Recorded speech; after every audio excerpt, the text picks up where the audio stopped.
Many of you have seen this slide when I've spoken previously. I just always like to come back to it because it was at this very hotel 12 years ago. I was serving as CEO of the National Institute for Animal Agriculture, filling in as an interim during that summer, which we hosted the ID Info Expo, and some of you remember that very well. And as I've told the story before, the reason that was so meaningful is because Secretary Johans was here. It was the first time, I always tell this story, it's the first time I'd ever seen anybody hold, his handlers had 2 BlackBerries, and you know, it's like, wow, that was before all of us had smartphones, right? But we had our little share of protesters out in the street, and they were the black helicopter people, and this is what we saw, and this is what we had, and we had to worry about security and what have you. So I think we've come a long ways since then. So we are making progress. Leanne just shared this slide with you from the World Perspective Study. I think we're all familiar with that. But again, I mean, these are the tenets that we need to follow. I think we've heard those things over the last day and a half. From my assessment, I think we're being pretty much right on target in terms of following these basic tenets. Has to be industry driven, have to serve both public and private interests, and I think within that sometimes we don't talk enough about what are truly the public interests. What does that mean? Because we talk a lot about producers, but I think we have to recognize all the vendors and the rural economy and all the connection to what happens in an economic world, right? Those are also the public interests. And I'm not sure we really think about that enough as we go down through all of this. Okay, and obviously, we've just talked about these kinds of things, and again, I don't want to beat that up because Leanne talked about that. So I just want to, as kind of bring all of this home, I think of this as we've had 4 weeks of class, we're getting ready for a test, and I'm having a review session, and this is what's going to be on the test, right? These are the things that I kind of thought, if you were my student in a classroom when I was an academician, I'm going to tell you, this is what's important to me, and this is what's going to be on the test tomorrow, right? So, I think clearly we heard from USDA back in April with their summary document that the lovely bright tags are going away. I think we heard that loud and clear yesterday, did we not? That they are going to go away at some point. We did not get a definitive timeline. We heard 2019 phase in. I didn't ask the question yesterday. I wanted to ask, what does phase out mean? What does that really look like? But nonetheless, these are going away. Now, the challenge that we hear about those is that we're going to swap those out for some kind of electronic identification. And the issue always becomes about those tags are expensive, and that we're going to have a system that's expensive. And this is a conversation that we had in the working group meeting on Monday afternoon. But I think one thing that we have to remind ourselves in that conversation as we begin to transition, all we're doing when we have that conversation is we're looking only at the direct costs of the tags and or readers and what have you. And yes, I understand that's very important. What we don't talk enough about are the indirect costs associated with the bright tags. Plus, they don't work. Dr. Speer said, even admitted, that we've got about a 1 in 6 failure rate in those things. Because it's not that the tags fail, we fail as humans. Because we put those things in and people are tired, they don't write the numbers down right. So we're spending a lot of time, which is money, into using a tool that probably isn't working nearly as well as we would like. So we're kind of defeating the purpose. So there's an indirect cost there. And I think we need to be think about that. And I think it was Chip yesterday who brought up, let's put this in perspective, okay? And again, we never want to make unnecessary costs, but we also have to put this in mind that if you're purchasing a $2 tag, what does it look like relative to your total cost, for example, of running a cow for a year? These are LMIC annual cow costs. It's about what I know of the industry. When I talk to producers, if they're realistic about their cow costs, okay, what's it going to cost you to run a cow for a year? On average, $800 to $900. Okay, if you're realistic about it.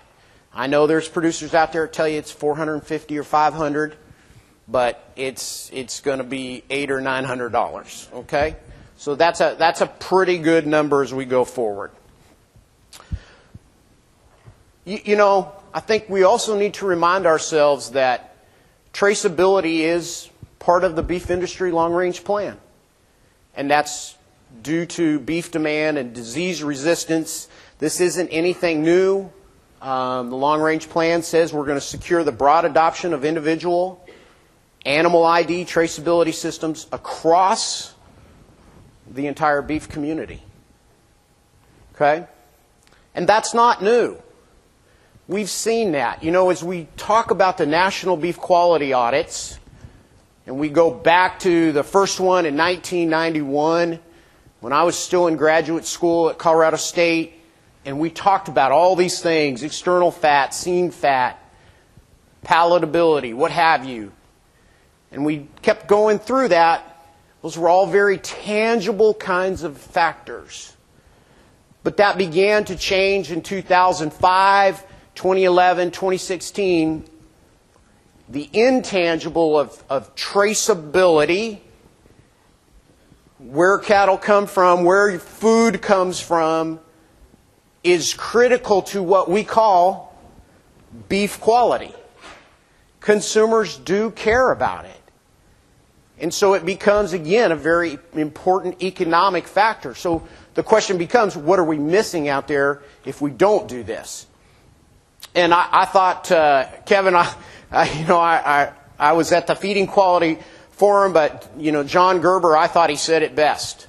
As we start talking about beef demand, it's what the consumer wants, and that's how we increase beef demand. Okay? And you never want to be going backwards, right? We want to sell more product at a higher price. So it's essential as we start talking about these things, and that's how Leanne makes a living, is because of this traceability and credence attributes, and just letting people have confidence in knowing where their product and their food comes from. Okay? It's interesting to me that McDonald's, in a Happy Meal, you get a toy and food. The food isn't traceable, but guess what is 100% traceable? The toy. I'm not kidding. The toy is 100% traceable. Okay? Leanne just, talked about this, and we could beat this to death here. I just grabbed the data off Foreign Ag System through the first half of 2018. We are at $350 per head premium. You work that out to a market perspective, that's $2,600 per hundred. And right now, through the first half of 2018, the Fed markets averaged about $120. So you get to kind of break that out. And you start telling producers, you know what?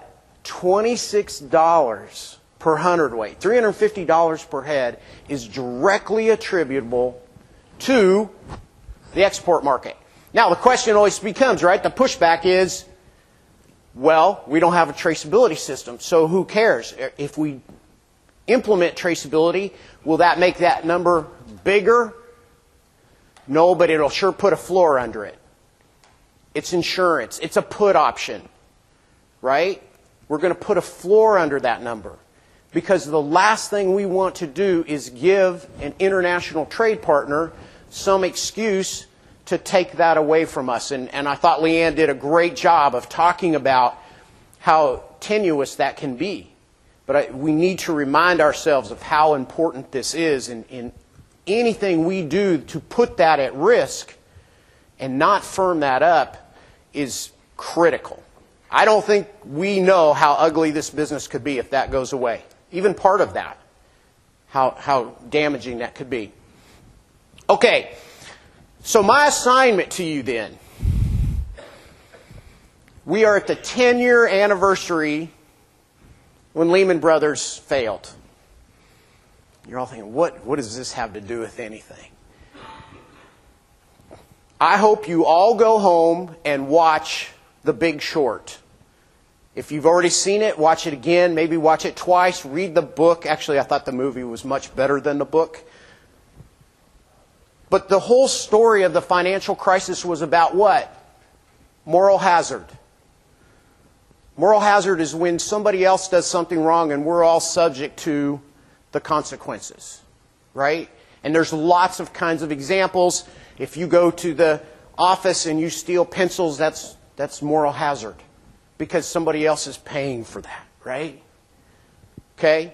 And we know that the financial crisis basically occurred because of subprime mortgages. Remember those? We don't talk about those much anymore. And the system was only as good as its weakest link. Right? And if you watch the movie and if you understand everything that happened in the financial crisis, it was all about collateralized debt obligations. Everybody tracking with me? Right? And we'd wrap up all of these kinds of mortgages and we'd tier them. Remember the term tranches. And that bundled CDO ultimately was only as good as the weakest set of mortgages in that CDO. And that's what happened in the banking system. It's like we kind of tried to, push these kind of weaker subprime mortgages in with better ones and bundle them together, and ultimately they got rated too high and they all looked good. And what happened? The system collapsed.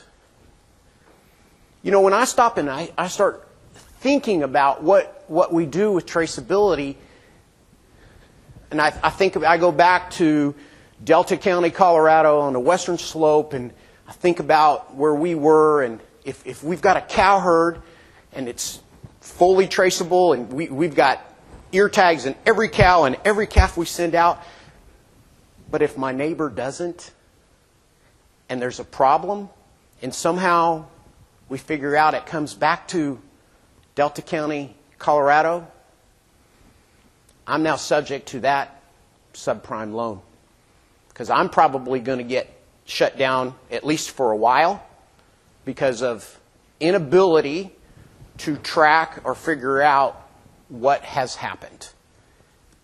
And so we share risk, right? It's systemic risk.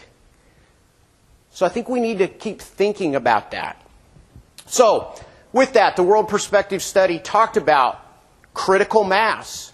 Where do we need to be in terms of traceability for it to be meaningful?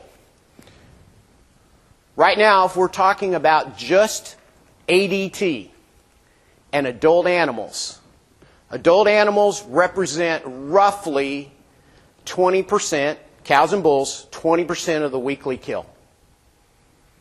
So we're down towards the lower end here. Okay? That inherently invokes the question, the hard question, what about feeder cattle? Okay? Because they represent about 75 to 80% of the weekly kill, week in, week out. And that ties back to that kind of debt, collateralized debt, big, short, moral hazard kinds of issues. Are we leaving ourselves vulnerable? So, you all, I think, have a pretty good handle on the pulse of the industry. Because if you look at the World Perspective Study and you start talking about producer attitudes in terms of traceability, firm opposition, 10%. Those people aren't going away. No matter what you do, you're not going to change their mind. If you give them $1,000 per head, it's not going to change their mind. Okay? But 90%, they're either resigned to it, they have cautious support, and then we've got 15% wholesale support. They're already doing it. But I think we're further along in terms of where we are with the industry than maybe we give producers credit for. And we need to keep moving in that direction. And so I'm reminded of diffusion of innovation. We know that there's always innovators, and we talk about as we start moving towards early adopters and early majority, and the hardest part in that is getting through what's called the chasm. And those of you that have ever implemented marketing programs and know trying to sell a new product out there in the business, is it new technology, you got to get through that chasm because it's hard. But this data tells me I think we've done the hard part. Right? We're through the chasm. We just have to give them something to go to. And I thought Chip did a really good job yesterday talking about empowerment. And so what I keep hearing over and over through the last day and a half is the need for communication and education. That we have to continue to emphasize the why to help bring producers along, because I thought Leanne mentioned it so well. It's not at the forefront of their minds. I just spent a weekend with my in-laws. Their biggest concern right now is that they're in the middle of a huge drought, a drought like they've never seen. Okay? But we need to continue to be upfront with them about these kinds of things and reminding them how important it is. And that's what I hear over and over as we went through yesterday and this morning, is the importance of education. And I always go back to Simon Sinek, right? Start with the why. We're talking a lot about logistics and challenges. We've got to remind them of the why, because they're ready to come along. So with that, last comment. I thought Ernie said it perfectly. It's not an emergency until it's an emergency. Right? We don't have time, and you all in this room just said we're moving too slowly. The most dangerous situations arise when the threat is ambiguous. This leads managers, leaders, business leaders, industry leaders, that's all of you. Well, you're not doing this, but to ignore or discount the risk and take a wait-and-see attitude. But the problem is, it's not an emergency until it's an emergency. So that kind of approach, I think, underscores the importance of communication and education and bringing producers along as we go forward. So, with that, back to work. Thank you all. You've been, I think, just a wonderful audience. We have had great engagement, and we look forward to seeing you down the road. Thank you.